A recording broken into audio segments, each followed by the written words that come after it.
you have this incredible triumph, and I know you carry on from here. Where do things start to change? Where do things start to slip back? Let's go there. Sure. Part of it is,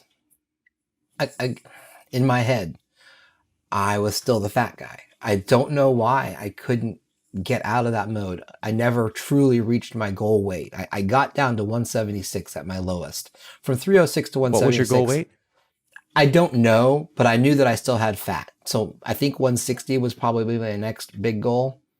But so I never got there. You know, I would gain 10, lose 10, gain 2, lose 2. Kind of fluctuated because I kind of backed off a little bit from the intense, you know. But always thinking that I was going to get back to it and finish it. Part of having been heavy, and who knows, maybe other injuries along the way, I had a bad back. And there were times when it would come out and other times where it would be okay. I have a good friend who's a chiropractor who helps me out a lot. And so with patience and time, most every time he was able to help me get back to where I was healthy and going with it. But last March, 2020, everyone's favorite year, I injured my back in the first week of March. I was exercising when I did it. I'm sure I was probably using poor form or rushing to do something. I don't know. But I'd already had the back trouble, so that emphasized it. So that was the beginning of March. 2 weeks later, COVID lockdown came down. And so I couldn't exercise physically. I couldn't go anywhere to exercise, which at that point would have been too much pain to do anyways. I was already slightly depressed because of that and because I had already gained, I forget, 30 pounds or something like that at that point. I had already gained some weight.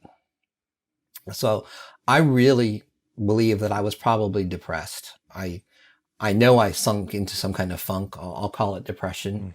And with depression came guilt, and with guilt came eating, and with eating came more guilt and more depression. And it just added on. Eventually, I had to have back surgery in July of last year, in July of 2020. I had to have back surgery.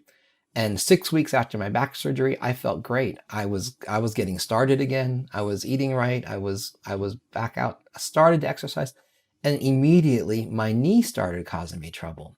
And I've been told years ago that I would probably have to have a knee replacement surgery someday. But when I got healthy, when I lost weight, when I gained muscle, when I was using my knee for good things, I didn't have any knee pain. I mean, I'd pretty much forgotten about my knee trouble. And when it hit, that would have been like late August. When it hit, it was bad. And so that pulled me right back out of that. My back was feeling okay, but my knee wasn't. And then eventually, I suppose because of hobbling or whatever, my back started to bother me again. My chiropractor was telling me that was mainly a muscle issue from it's common after back surgery or whatever. And so he helped me through the back. And I got back on some medicine for my knee, you know, because the inflammation was so bad. But I was also eating like crazy. And so here I am now in, what is this, May? June, June of 2022, 21. Man, I can't even talk now.